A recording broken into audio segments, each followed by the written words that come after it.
નમસ્કાર વિદ્યાર્થી મિત્રો, આશા રાખું છું કે આપ સૌ મજામાં છો। આપણે ધોરણ 10 ગણિત ચેપ્ટર નંબર 1 વાસ્તવિક સંખ્યા વિશે અભ્યાસ કરી રહ્યા છીએ।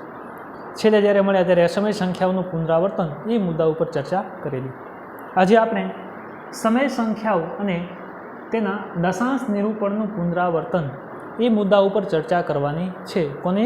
તો સમય સંખ્યા અને એના દશાંશ નિરૂપણ વિશે આપણે ચર્ચા કરવાની છે કે દશાંશ નિરૂપણ એનું શાંત હશે કે અનંત આવૃત છે આપણે ચેક કરવાનું હશે।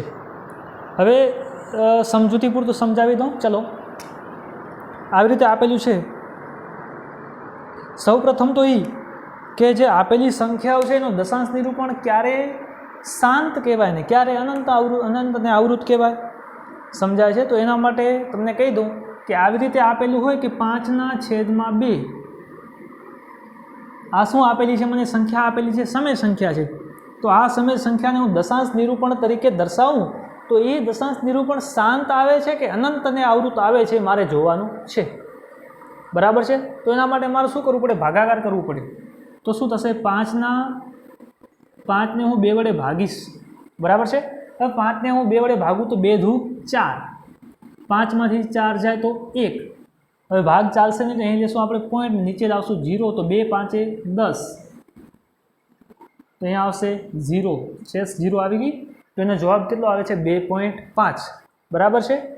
તો આ 2.5 એ શું છે? તો 5/2 દશાંશ નિરૂપણ છે, બરાબર છે? ચલો એવી રીતે લઈ લઉં હું કદાચ 1/3, ધ્યાન રાખજો, બરાબર છે? તો મારે શું કરવાનું છે? 1ને 3 વડે ભાગવાનું છે। ચલો ભાગ ચાલશે નહીં તો પોઈન્ટ લેવું પડશે મારે, 0 પોઈન્ટ, અહીંયા આવશે 0, 3 × 3 = 9, 10માં 9 જાય તો 1। ચલો ભાગ નહીં ચાલે તો મારે શું લેવું પડશે? 0 લેવું પડશે। 3 × 3 = 9, 1, વળી ભાગ નહીં ચાલે એટલે 0, 3 × 3 = 9। તો આ તો ભાઈ એમને એમ આવે છે, નીચે શેષ બધામાં 1 આવતી જાય છે, મારે આમ લેતું જવું છે। તો ભાગાકાર લાંબો કરતો જઈશ તો મને શું મળશે? 3 3 આમાં અનંત સુધી મળવાનું છે, સમજાય છે? તો ભાઈ આ બે સમય સંખ્યાઓ છે, નક્કી છે। 5/3 અને 1/3 એ સંખ્યાઓ કેવી છે? સમય સંખ્યાઓ છે, બરાબર છે? હવે સમય સંખ્યાઓનું દશાંશ નિરૂપણ તમે જુઓ, આમાં પોઈન્ટ પછી ભાગાકાર પછી અટકી જાય છે, શેષ 0 આવી જાય છે, પરંતુ આમાં શેષ 0 ક્યારે આવતી નથી। અને આ જે પોઈન્ટ પછી સંખ્યાઓ છે ક્યાં જાય છે? ચાલે જ રાખે છે, સમજાય છે? તો આ જો પોઈન્ટ પછી ને ભાગાકારની પ્રક્રિયા પૂરી થઈ જાય તો એનું દશાંશ નિરૂપણ કેવું કહેવાય? આને શાંત સ્વરૂપ કહેવાય। આ દશાંશ નિરૂપણ કેવું કહેવાશે? શાંત। અને આને કેવું કહેવાશે? તો અનંત અને આવૃત। આ દશાંશ નિરૂપણ કેવું કહેવાશે? તો અનંત અને આવૃત કહેવાશે। તો આ હું ક્યારે જાણી શકું? કે જ્યારે ભાગાકાર કરું ત્યારે હું જાણી શકું, બરાબર છે? ચલો એવી રીતે હું કદાચ એક હજી ઉદાહરણ લઈ લઉં તમારા માટે। તો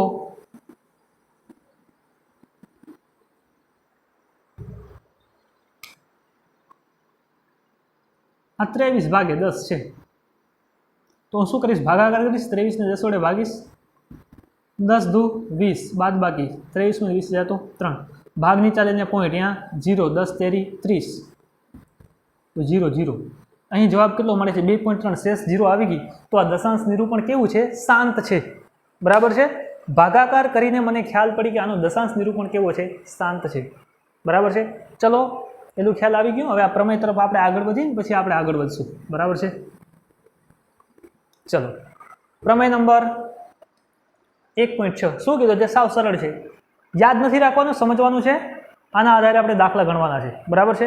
યાદ રાખવાની જરાય પણ જરૂર નથી, ઓટોમેટિક યાદ રહી જશે।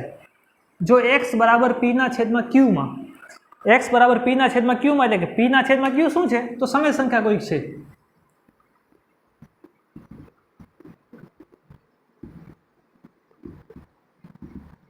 આ p/q શું છે? સમય સંખ્યા છે। હવે જો x = p/q માં q નું અવિભાજ્યમાં અવયવીકરણ કરવામાં આવે, શું કરવામાં આવે? q ના જો અવિભાજ્ય અવયવ પાડવામાં આવે તો અવયવીકરણમાં 2n ઘાત અને 5m સ્વરૂપે હોય અને n અને m એ અનઋણ પૂર્ણાંકો હોય તો x નું એટલે કે p/q નું દશાંશ નિરૂપણ કેવું કહેવાશે? શાંત કહેવાશે, સમજાય છે? ધ્યાન રાખજો, ફરીથી સમજાવું છું। જો સમય સંખ્યા x = p/q માં q નું અવિભાજ્યમાં અવયવીકરણ કરવામાં આવે અને જો 2n ઘાત અને 5m સ્વરૂપે હોય તો એન અને એમ અને પૂર્ણાંકો હોય તો એક્સનું દશાંશ નિરૂપણ કેવું કહેવાશે? શાંત કહેવાશે. સમજાય છે? હવે કેવી રીતે? તો ચલો આવી રીતે છે, કદાચ 23/10. હવે પી શું છે? તો 23 અને ક્યુ કેટલા છે? 10. હવે તમને શું કીધું છે? જો ક્યુનું અવિભાજ્યમાં અવયવીકરણ કરવામાં આવે તો ક્યુના અવિભાજ્ય અવયવ વિચારી 10ના અવિભાજ્ય અવયવ કયા કયા છે? તો 23/5 × 2 લખી શકાય. 5 × 10. સમજાય છે? તો એના શું થઈ ગયા? અવિભાજ્ય અવયવ થઈ ગયા. અવિભાજ્ય અવયવીકરણ 2n અને 5n સ્વરૂપે હોય તો એક્સનું દશાંશ નિરૂપણ કેવું કહેવાશે? શાંત કહેવાશે. આનો મતલબ એમ થાય કે 23/2n ને 5m થાય. બેની આપણે અહીં એક જ ઘાત છે, ચલો એક ઘાત લખી નાખું એટલે તમને સરળતા ખાતર વધારે ધ્યાન આવશે. 2 ને 5 તો n અને m મને કેટલા કેટલા મળે છે? 1 મળે છે. સમજાય છે? તો આનું દશાંશ નિરૂપણ કેવું થશે? શાંત થશે. સીધો આપણે ભાગાકાર કરવાની જરૂર નથી. શું કરવાનું કે જો કોઈ સમય સંખ્યા આપેલી છે તો p/q સ્વરૂપમાં હશે તથા qનું અવિભાજ્યોમાં અવયવીકરણ કરવામાં આવે અને એના અવિભાજ્ય અવયવ કયા કયા મળે? 2 અને 5 મળે. ગમે એટલી ઘાત હોય એના અવિભાજ્ય અવયવ કયા મળે? 2 અને 5 મળે. તો આપેલી સંખ્યા છે કેવી કહેવાશે? એનો દશાંશ નિરૂપણ કેવું કહેવાશે? તો સમય સંખ્યાનું દશાંશ નિરૂપણ છે એ શાંત કહેવાશે.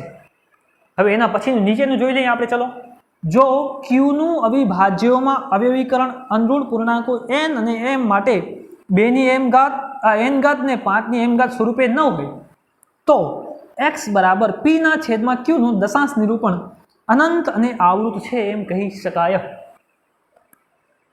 સમજાય છે? કદાચ આવી રીતે કોઈ સંખ્યા આપેલી છે. શું કીધું છે? જો આ આપેલી સંખ્યા સમય સંખ્યાનું જો દશાંશ નિરૂપણમાં આપણે જો છેદમાં q છે એનો અવિભાજ્ય અવયવીકરણમાં 2 અને 5 મળે તો એ સમય છે, પણ 2 અને 5 ન મળે એના સિવાય કોઈ મળે તો એ સંખ્યા કેવી કહેવાશે? અસમય સંખ્યા કહેવાશે. કેવી રીતે? ધ્યાન રાખજો. કદાચ મારી પાસે અહીં કોઈ સંખ્યા આપેલી છે 23/14, બરાબર છે. પી કેટલા છે? 23. ક્યુ બરાબર કેટલા છે? તો 14. તો હવે તમારે શું કરવાનું? કોના અવયવ પાડવાના? ક્યુના અવિભાજ્ય અવયવ પાડવાના. એટલે આવી રીતે લખી શકાય કે 23/2 × 7 એટલે કે 23 બરાબર 23/2 × 7 તો આનું દશાંશ નિરૂપણ કેવું મળશે ભાઈ? આનું દશાંશ નિરૂપણ કેવું મળશે? તો આનું દશાંશ નિરૂપણ સીધો તમે કહી શકશો કે અનંત અને આવૃત મળશે. કેવો મળશે? અનંત અને આવૃત. તમને આગળના પ્રમેયમાં શું કીધું?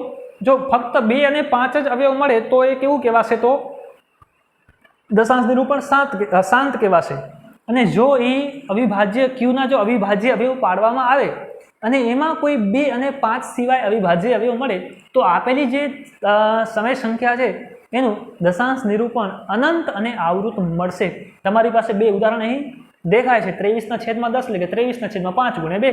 હવે આમાં તો 5 અને 2 સિવાય બીજો કોઈ અવયવ છે નહીં, મતલબ કે આનું દશાંશ નિરૂપણ શાંત છે. એ જ રીતે 23/14 તો 23 ને 14 અવિભાજ્ય અવયવ એટલે કે 2 × 7, 2 ની 1 × 7 ની 1. અહીં 2 છે પણ 7 પણ સાથે છે, એટલે કે આ જે સંખ્યા છે, આ જે સમય સંખ્યા છે એનું દશાંશ નિરૂપણ મને અનંત અને આવૃત મળશે. બરાબર છે? તો આ પ્રમેય એવું કંઈક કહેવા માંગે છે. બરાબર છે? હવે એને લગતા આપણે સ્વાધ્યાયના દાખલા ગણીએ તો થોડું વધારે ખ્યાલ આવશે. બરાબર છે?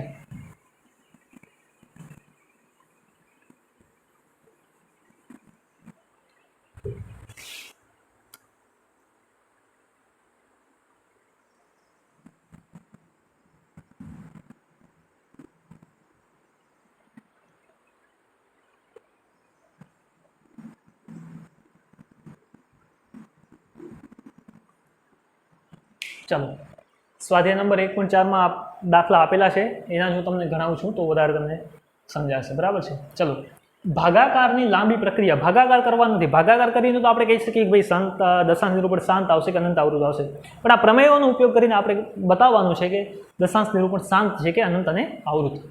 ભાગાકારની લાંબી પ્રક્રિયા કર્યા વિના નીચે આપેલી સમય સંખ્યાઓનું દશાંશ નિરૂપણ શાંત છે કે અનંત આવૃત તે જણાવો. નીચે આપેલી સંખ્યાઓનું દશાંશ નિરૂપણ શાંત છે કે અનંત આવૃત તે જણાવો.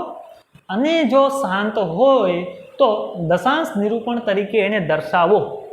હવે આમાં આપણે બે દાખલા એક સાથે કવર થઈ જશે. સમજાય છે? સ્વાધ્યાય નંબર 1.4 દાખલા નંબર 1 અને દાખલા નંબર 2 ધ્યાન રાખજો ફક્ત. બરાબર છે?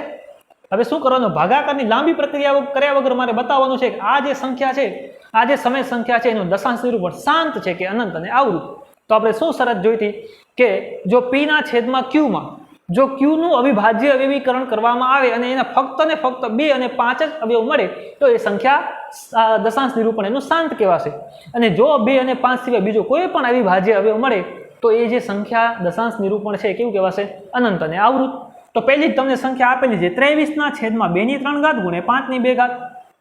હવે આમાં તો આ 2 ની 3 ઘાત ને 5 ની 2 ઘાત છે, મતલબ મારે અવિભાજ્ય અવયવ પાડવાની જરૂર છે? તો જરાય જરૂર નથી, કારણ કે આપેલું જ છે. હવે આના અવિભાજ્ય અવયવ છેદમાં કયા કયા છે? તો 2 ની 3 ઘાત ને 5 ની 2 ઘાત છે. સમજાય છે? હવે 2 ની 3 ઘાત ને 5 ની 2 ઘાત છે તો આ ઘાત છે આના અવિભાજ્ય અવયવ કયા કયા છે? 2 અને 5 જ છે. હવે ફક્ત ને ફક્ત 2 અને 5 જ અવયવ હોય તો એનું દશાંશ નિરૂપણ કેવું કહેવાશે? તો શાંત કહેવાશે. કેવું કહેવાશે? શાંત કહેવાશે. બરાબર છે? તો અહીં લખવાનું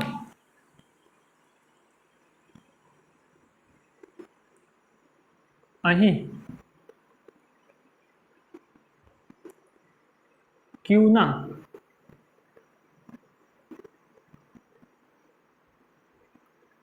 અવિભાજ્ય અવયવોને 2 ની અવયવો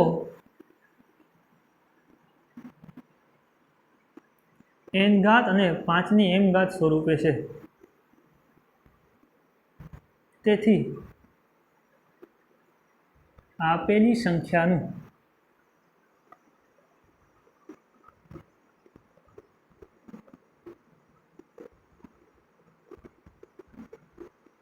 નિરૂપણ શાંત છે.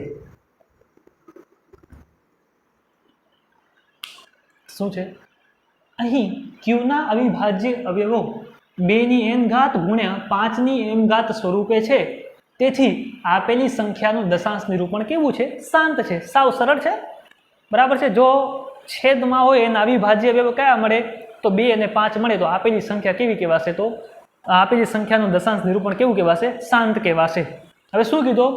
જો શાંત હોય તો દશાંશ નિરૂપણ પણ દર્શાવો. હવે દશાંશ નિરૂપણ દર્શાવો તો વળી પછી આપણે ભાગાકાર કરવા જશું? ભાગાકાર કરવા નથી. બરાબર છે? એમ જ કરવાનું છે. સાવ સરળ રીત છે. ધ્યાન રાખજો. શું કરવાનું? તમારે છેદમાં શું બનાવવાનું? 10 બનાવવાનું, 100 બનાવવાનું, 1000 બનાવવાનું, 10,000 બનાવવાનું, લાખ બનાવવાનું, કરોડ બનાવવાનું, 10 લાખ બનાવવાનું, કોઈ પણ બનાવો તો ચાલશે. બરાબર છે? જે નજીક પડતું હોય બનાવવાનું. પણ હવે એમને એમ તો બનશે નહીં. સમજાય છે? તો ચલો અહીં શું આપેલો છે? તો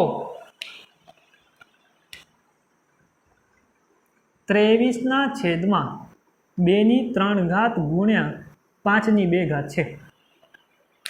બરાબર છે? હવે અહીં તમે જોશો આધાર 2 છે ને આનો આધાર 5 છે.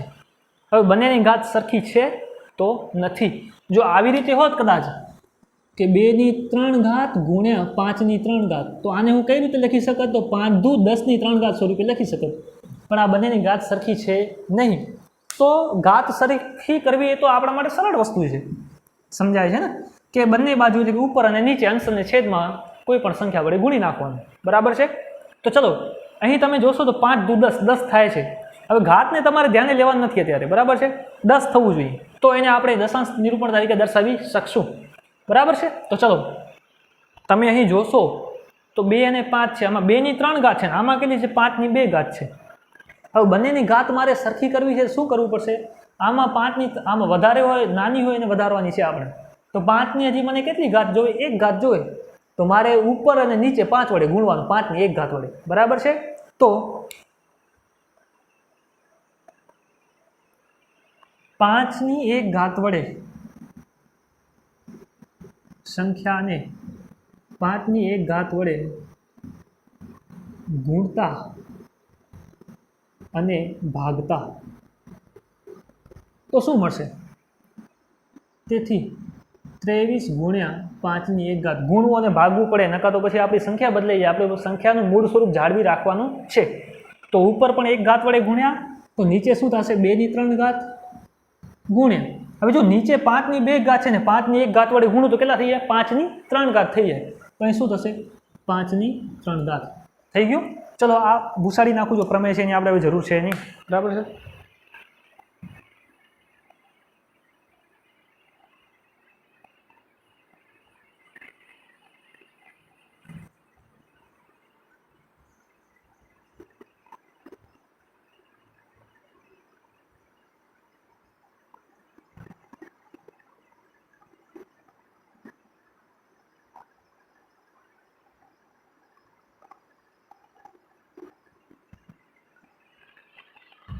ચલો થઈ ગયું? 2 ની 3 ઘાત અને 5 ની 3 ઘાત, એટલે બંનેની ઘાત આવી કેવી છે? સમાન છે. મતલબ કે 5 અને 2 નો હું ગુણાકાર કરી શકીશ તો એને આ સ્વરૂપે લખી શકાય. તેથી 23 ગુણ્યા 5 ની 1 ઘાત એટલે 23 ગુણ્યા 5 છેદમાં 2 ની 3 ઘાત ગુણ્યા 5 ની 3 ઘાત એટલે શું થશે? 10 ની 3 ઘાત થાય. સમજાય છે ને? કે બંનેની ઘાત કેવી છે? સમાન છે ને ગુણાકાર છે, તો આધારોનો ગુણાકાર થશે ને ઘાત કેવી રહેશે? સમાન રહેશે. તો હવે 23 ગુણ્યા 5 કરવાનું છે આપણે. શું કરવાનું છે? 23 ગુણ્યા 5, તો 5 તેરી 15 નું 5 વધી પડી 1, 5 દુ 10, 10 ને 1 11, કેટલા થશે? 115. સમજાય છે? 23 ગુણ્યા 5 એટલે 5 તેરી 15 નું 5 વધી પડી 1, 5 દુ 10 ને 1 11, તો 115 ના છેદમાં 10 ની 3 ઘાત એટલે શું કરવાનું? 1 પાછળ કેટલા જીરો આવશે? તો 3 જીરો આવશે. 1 2 3. હવે આનો ભાગાકાર કરવા તમારે પછી આમ ન કરવું પડે, જોઈએ કે 115 ભાગ્યા 1000 એમ કરવા જાઓ તો પછી પહેલેથી જ ભાગાકાર કરવું હતું ને. આપણે આવું કરવાની શું જરૂર હતી? ફક્ત ને ફક્ત શું કરવાનું છે? 115 ને મારે 1000 વડે ભાગવાના છે, મતલબ કે આમાં 3 પછી પોઈન્ટ મૂકવાનું છે. તો આમાં 1 2 અને 3, તો અહીં શું અહીં પોઈન્ટ મૂકવાનું છે? શું આવશે? 0.115. આ થઈ ગયો તમારો જવાબ. સરળ છે? સમજાય છે? 115 ને 1000 વડે ભાગું છું, છેલ્લે નીચે કેટલા જીરો છે? 3 જીરો છે, તો 3 પોઈન્ટ મૂકવાનું, 1 2 ને 3, તો 0.115. તો આનો દશાંશ નિરૂપણ મેં દર્શાવી નાખ્યો. કેટલો આવશે? તો 0.115 આવશે. ફરી એકવાર સમજાવી દઉં. 23 ના છેદમાં 2 ની 3 ઘાત ગુણ્યા 5 ની 2 ઘાત છે. હવે અહીંના જે ક્યુના અવિભાજ્ય અવયવો છે ને 2 ની n ઘાત 5 ના m ઘાત સ્વરૂપે દર્શાવી શકાય છે. જે આપેલી સંખ્યાનું દશાંશ નિરૂપણ શાંત છે. હવે શાંત છે તો એનું દશાંશ નિરૂપણ તરીકે પણ દર્શાવવાનું છે. તો 23 ના છેદમાં 2 અને 5 છે એની ઘાત કેવી કરવાની? આપણે સમાન કરવાની. તો આમાં કેટલા વડે ગુણવું પડશે? 5 ની 1 ઘાત વડે ગુણવું પડશે. બંને બાજુ અંશ અને છેદમાં ગુણી નાખ્યા તો મને આ સ્વરૂપે કંઈક મળે છે. હવે 23 ગુણ્યા 5 એટલે 115. હવે 10 ની આમાં કેટલી ઘાત આવે છે? 3 ઘાત, એટલે 1 પછી 3 0. હવે મારે ભાગાકાર કરવાની આવી રીતે જરૂર છે નહીં, તો શું કરીશ? 115, તો 3 પછી પોઈન્ટ મૂકવાનું, 1 2 અને 3, એટલે 0.115. એ થઈ ગયું મારું આપેલી શાંત સંખ્યા છે એનું દશાંશ નિરૂપણ તરીકે મેં દર્શાવી નાખ્યું. બરાબર છે? ચલો હવે એવી રીતે બીજું ઉદાહરણ લઈએ આપણે.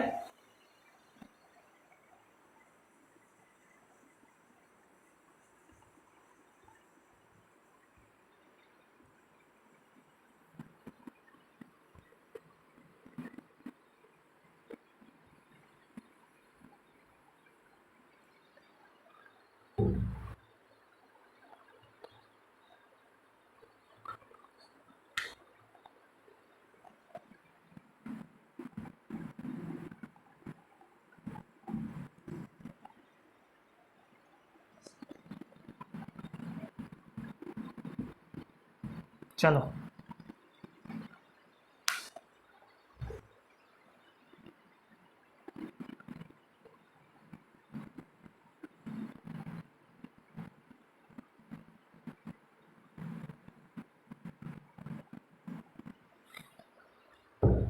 શું આપેલું છે? તો 129 ના છેદમાં 2 ની 2 ઘાત ગુણ્યા 5 ની 7 ઘાત ગુણ્યા 7 ની 5 ઘાત છે. તો એનું દશાંશ નિરૂપણ શાંત છે કે અનંત આવૃત તે આપણે જણાવવાનું છે. તો અહીં તમે જોશો તો 129 ના છેદમાં કોણ કોણ આવ્યો છે? 2 અને 5 તો છે, પણ એની સાથે 7 પણ આવેલો છે. હવે યાદ કરો પ્રમેયમાં શું કીધું? તો જો અવયવ 2 અને 5 હોય તો જ એનું દશાંશ નિરૂપણ શાંત કહેવાય. એના સિવાય શું કહેવાશે? તો અનંત અને આવૃત કહેવાશે. અહીં કોણ આવે છે? 7. મતલબ કે આનું દશાંશ નિરૂપણ કેવું કહેવાશે? તો અનંત અને આવૃત. તો અહીં ક્યુના અવિભાજ્ય અવયવો 2 ની n ઘાત ને 5 ની m ઘાત સ્વરૂપે નથી. બરાબર છે? અહીં ક્યુના અવિભાજ્ય અવયવો 2 ની n ઘાત ગુણ્યા 5 ની m ઘાત સ્વરૂપે નથી. તેથી આપેલી સંખ્યાનું દશાંશ નિરૂપણ અનંત અને આવૃત છે.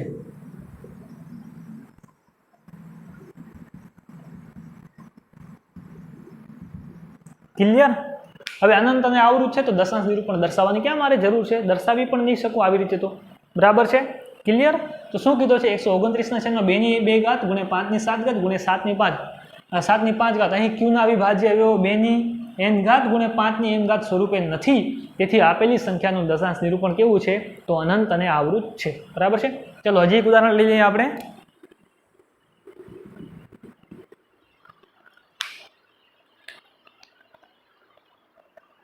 13/31/25. આ સંખ્યાનું દશાંશ નિરૂપણ શાંત છે કે અનંત આવૃત તે જણાવવાનું છે. હવે આપેલી જે પહેલા બે સંખ્યાઓ જોઈએ એમાં તો અવયવ પાડીને દીધા હતા, પણ આમાં અવયવ પાડેલા છે નથી. તો મારે સૌપ્રથમ શું કરવાનું? 3125ના મારે અવયવ પાડવાના. શું કરવાનું? 3125ના મારે અવયવ પાડવાના છે. આ સંખ્યાનું કયા સ્વરૂપે લખી શકું? જોજો, તો 13/3125 છે, તો ભાઈ એના અવિભાજ્ય અવયવ આપણે કેવી રીતે પાડશું? તો 3125, અહીં એકમનો અંક કોણ છે? 5, તો આને 5 વડે ભાગી શકાય. તો 5 × 30, શેષ વધશે 1, બરાબર છે? તો વધશે 12, તો 5 દુ 10, નીચે કોણ આવશે? 2, કોણ વધશે? 25, 25 ને 5 વડે ભાગો તો 25 25 એટલે કે 625 50 3125 થાય. હવે પાછું અહીંયા એકમનો કોણ છે? 5 છે, તો એને મારે અહીં 5 વડે ભાગવું પડશે.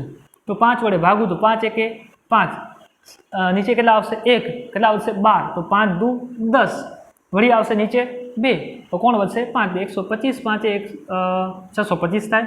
વળી એકમનો અંક છે 5, તો 5 વડે ભાગવું પડશે. તો 5 દુ 10, નીચે આવશે 25, તો 25 25. હવે 5 5 25, હવે આ 5 ને મારે કેટલા વડે ભાગવું પડે? તો 5 વડે. તો આના અવિભાજ્યો કયા કયા મળે છે?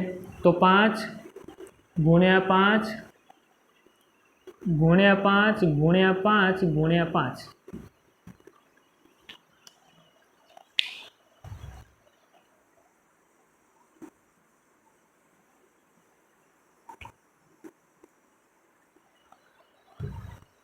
ચલો શું કીધું છે? સાવ સરળ છે, એટલું બધું અઘરું નથી, ધ્યાન રાખજો. 13/3125 આપેલા છે, તો મારે શું કરવાનું? જે છેદમાં ક્યુ આપેલું છે, જે શેષ આપેલું છે, મારે અવિભાજ્ય અવયવ પાડવાના. તો મેં અવિભાજ્ય અવયવ 5 × 5 × 5 સ્વરૂપે પાડ્યા. હવે આને કેવી રીતે લખી શકાય? તો બરાબર 13/5 ની કેટલી ઘાત છે? 5 કેટલી વાર છે? 1 2 3 4 ને 5, તો 5 ની કેટલી ઘાત લખી શકાય? 5 ઘાત લખી શકાય. હવે જો આની ઘાતમાં કોણ આવે છે? 5 આવે છે. અહીં ક્યુના અવિભાજ્ય અવયવો હવે 2 તો નથી આમાં, પણ આમ લખી શકાય 2 ની 0 ઘાત લખી શકાય ને. 2 ની 0 ઘાત એટલે શું થશે? ખાલી 2 થશે, સોરી 1 થશે. તો એ રીતે લખી શકાય ને. તો આના અવિભાજ્ય અવયવો કયા આવે છે? 2 અને 5 સ્વરૂપે આવે છે, સમજાય છે? તો આનું દશાંશ નિરૂપણ કેવું થશે? તો શાંત થશે, સમજાય છે? અહીં લખવાનું ભાઈ ખાલી જુઓ, ફક્ત ધ્યાન રાખજો, 2 અને 5 આવે તો પણ શાંત થાય, ખાલી 2 આવે તો પણ શાંત થાય, અને ખાલી 5 આવે તો પણ શાંત થાય. 2 અને 5 સિવાય બીજો કોઈ આવ્યો એટલે એનું દશાંશ નિરૂપણ કેવું થઈ જશે? અનંત અને આવૃત થઈ જશે. અહીં કોણ આવ્યો છે? 5, તો અહીં શું લખી શકાય? અહીં ક્યુના અવિભાજ્ય અવયવો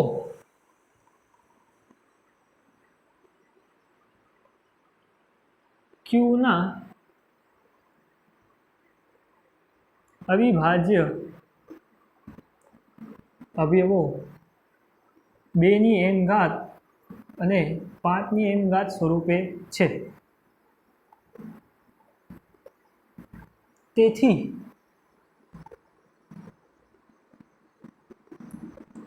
આપેલી સંખ્યાનું દશાંશ નિરૂપણ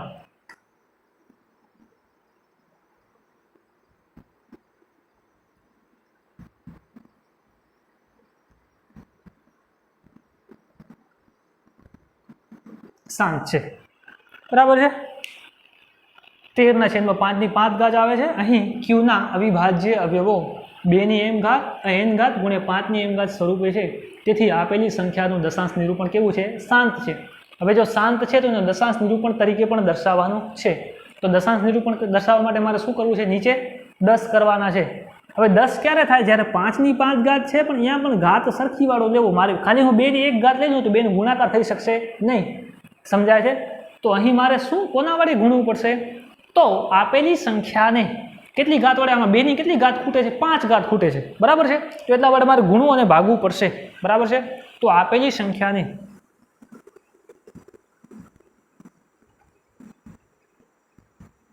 કેટલી 5 ની 5 ઘાત છે તો મારે અહીંયા 2 ની 5 ઘાત જોશે તો 2 ની 5 ઘાત વડે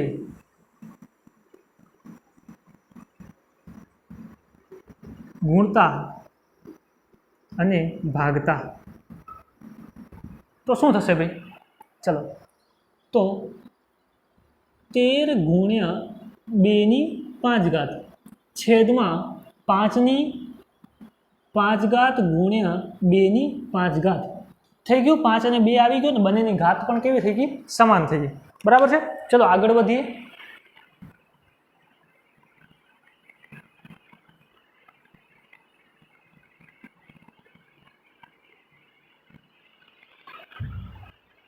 चलो થઈ ગયું 5 ની 5 ઘાત અને 2 ની 5 ઘાત એટલે બેની ઘાત કેવી છે? સમાન છે। નીચે 5 અને 2 નું શું થઈ જશે? ગુણાકાર થઈ શકશે। હવે 13 ગુણ્યા 2 ની 5 ઘાત એટલે શું થશે? 13 ગુણ્યા 2 ની 5 ઘાત એટલે 2 નો કેટલી વાર ગુણાકાર કરવાનો? 5 વાર। 2 દુ 4, 4 દુ 8, 8 દુ 16, 16 દુ 32 એટલે 2 ની 5 ઘાત એટલે કેટલી થશે? 32 થશે છેદમાં। હવે જો આ બંનેના આધાર સોરી ઘાત કેવી છે? સરખી છે मतलब 2 નો ગુણાકાર થઈ શકશે તો 10 ની કેટલી ઘાત થશે? 5 તો 10 ની 5 ઘાત ક્લિયર એટલા સુધી? ચલો હવે મારે શું કરવાનું? જે અંશ આપેલો છે ઉપર એનો ગુણાકાર કરશું આપણે। 13 ગુણ્યા 32 તો આવી રીતે કરાય કે 32 ગુણ્યા 13 2 અંકવાળી સંખ્યા છે અહીંયા આવશે 0 2 એકા 2 3 એકુ 3 વત્તા 3 દુ 6 3 તેરી 9 6 ને 0 6 9 ને 2 11 નું 1 વધી પડી 1 3 ને 1 4 કેટલા આવે છે? 416 તો 416 ના છેદમાં 10 ની 5 ઘાત। હવે 10 ની 5 ઘાત છે એટલે કે એક પાછળ કેટલા 0 મૂકવાના છે? મારે 5 0 તો 1 2 3 4 અને 5 બરાબર છે। ચલો હવે ભાગાકાર કરવાનો છે તો આમાં કેટલા 0 છે? 5 0 તો આમાં 5 પછી પોઈન્ટ મૂકવાનો તો 1 2 ને 3 જ છે તો આગળ મારે શું કરવા પડશે? 0 પણ ઉમેરવા પડશે તો 0.00416 આ થઈ ગયો તમારો જવાબ। કેટલા પછી પોઈન્ટ? જો 1 2 3 4 ને 5 પછી પોઈન્ટ છે તો થઈ ગયો તમારો જવાબ। તો આપેલી સંખ્યાનું દશાંશ નિરૂપણ કેવો છે? શાંત છે અને એને દશાંશ નિરૂપણ શાંત તરીકે દર્શાવતા શું આવે છે જવાબ? તો 0.00416 બરાબર છે। સાવ સરળ છે, સાવ ઇઝીલી તમારે લેવાનું છે, એટલું બધું અઘરું નથી બરાબર છે। હજી આપણે એક બે ઉદાહરણ લઈ લઈએ।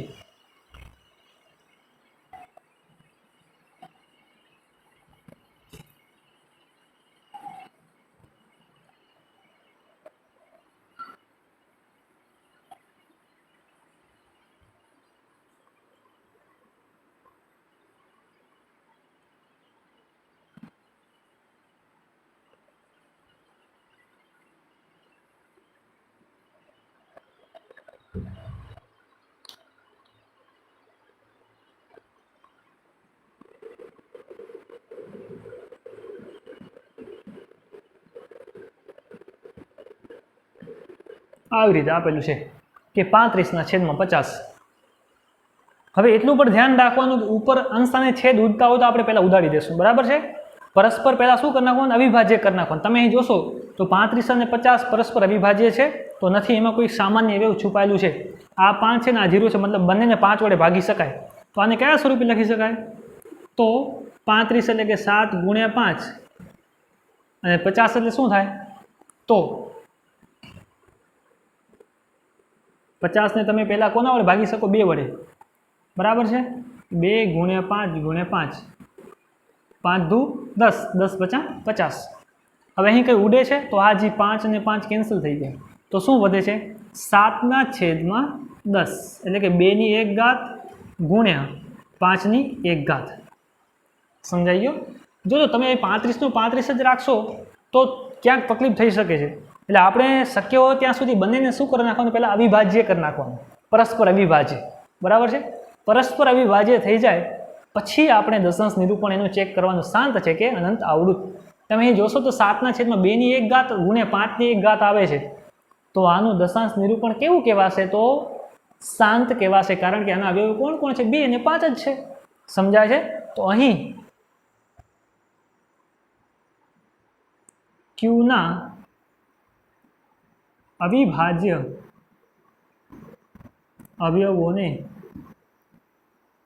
2 ની n ઘાત 5 ની m ઘાત સ્વરૂપે દર્શાવી શકાય છે। તેથી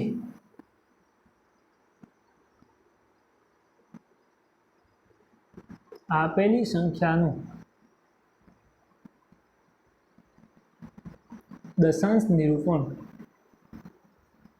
શાંત છે। અહીં ક્યુના અવિભાજ્ય અવયવોને હું કયા સ્વરૂપે લખી શકું છું? તો 2n ઘાત ગુણ્યા 5n ઘાત સ્વરૂપે દર્શાવી શકું છું। તેથી આપેલી સંખ્યાનું દશાંશ નિરૂપણ કેવું છે? શાંત છે। હવે શાંત છે તો એને દશાંશ નિરૂપણ તરીકે પણ દર્શાવો તો અહીં શું થશે? 7/2 ઘાત ગુણ્યા 5 ઘાત છે। 2 ને 5 છે ને બંનેની ઘાત કેવી છે? સમાન છે, તો ગુણાકાર સીધી રીતે થઈ શકશે। તો આને આપણે કોઈ વડે ગુણવાની કે ભાગવાની જરૂર છે નહીં, તો સીધી રીતે લખી શકાય કે 7/2 ઘાત ગુણ્યા 5 ઘાત એટલે કેટલા થશે? 10 ઘાત। હવે કેટલા થશે? 10 ઘાત એટલે 1 પાછળ કેટલો જીરો આવે? તો 1, તો 7/10। હવે કેટલો જીરો છે? એક જ જીરો છે, 1 પછી પોઈન્ટ એટલે 7 પહેલા પોઈન્ટ મૂકવાનું, એટલે 0.7। તો આ થઈ ગયું એનું દશાંશ નિરૂપણ। બરાબર છે? તો સાવ ઈઝી છે, એટલું બધું અઘરું છે નહીં, ફક્ત ને ફક્ત આપણે એના અવિભાજ્ય અવયવ પાડતા આવડવા જોઈએ। બરાબર છે? ચલો હજી એક આપણે ઉદાહરણ લઈ લઈએ।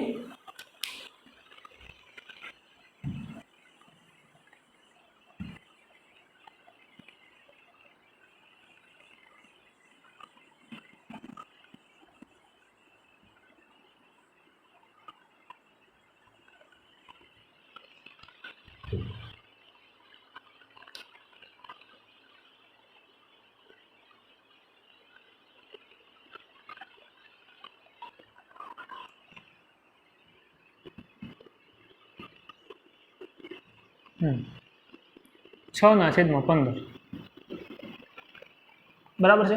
ચલો સૌ પ્રથમ તો એના અવિભાજ્ય એવું પડે, ઉપર પણ પડે છે 2 ગુણ્યા 3 એટલે 6 અને 15 એટલે શું થશે? 5 ગુણ્યા 3। તો આ કેન્સલ થઈ ગયા। તો શું વધે છે? 2/5। હવે 2/5 છેદમાં કોણ આવે છે? 5, એટલે કે એનું દશાંશ નિરૂપણ કેવું હશે? ફક્ત ને ફક્ત 5 જ આવે છે, મતલબ કે એનું દશાંશ નિરૂપણ કેવું હશે? શાંત હશે। હવે લખતો નથી, બરાબર છે? જો દશાંશ નિરૂપણ શાંત છે તો એનું દર્શાવવાનું છે, તો આની કેટલી ઘાત છે? 5 ઘાત છે। તો મારે કેટલી ઘાત વડે હજી 2 ની પણ કેટલી ઘાત જોઈએ? 1 ઘાત જોઈએ, તો ઉપર અને નીચે 2 ઘાત વડે ગુણી નાખું, ગુણ્યા 2 ઘાત છેદમાં 5 ઘાત ગુણ્યા 2 ઘાત। તો 2 ગુણ્યા 2 ઘાત એટલે 2, અને આમાં 2 ઘાત સમાન છે એટલે 10 ઘાત। તો કેટલા થશે? 2 દુ 4, 4/10 એટલે 4/10 એટલે 0.4। તો આ થઈ ગયું દશાંશ નિરૂપણ। ઇઝીલી લખતો જ નથી, બરાબર? એટલું બધું હોય કારણ કે સમજૂતી પૂરતો જ લખાવતો હતો। ચલો હજી એક ઉદાહરણ આપણે લઈ લઈએ। તો 77/210, 77/210। ચલો સૌપ્રથમ એના અવિભાજ્ય અવયવ પાડશું। 77 એટલે શું થાય? 11 ગુણ્યા 7 થાય। અવિભાજ્ય અવયવ પહેલા પાડી નાખવાના આપણે, બરાબર છે? ચલો હવે 210 ના તો અહીં લખીએ 210, અહીં છેલ્લે કોણ છે? 0 છે, મતલબ કે એને 2 વડે ભાગી શકાશે।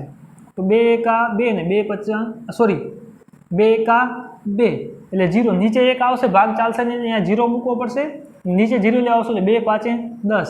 ચલો 105 છેલ્લે કોણ છે? 5, એટલે કે 5 વડે ભાગ ચાલશે, તો 5 દુ 10, બરાબર છે? અને 5 એકા 5 કોણ આવે છે? 21। હવે 21 ને કેટલા વડે ભાગી શકાશે? 3, તો 3 7 21, બરાબર છે? હવે અહીં કોણ છે? 7 છે, તો 7 એકા 7। એના અવિભાજ્ય કયા કયા છે? તો 2 ગુણ્યા 5 ગુણ્યા 3 ગુણ્યા 7, બરાબર છે?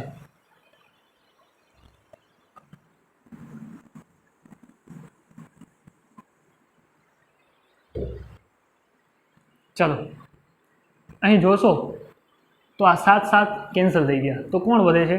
11/2 ઘાત ગુણ્યા 5 ઘાત ગુણ્યા 3 ઘાત। અહીં 2 અને 5 છે, પણ દશાંશ નિરૂપણ શાંત કહેવાશે?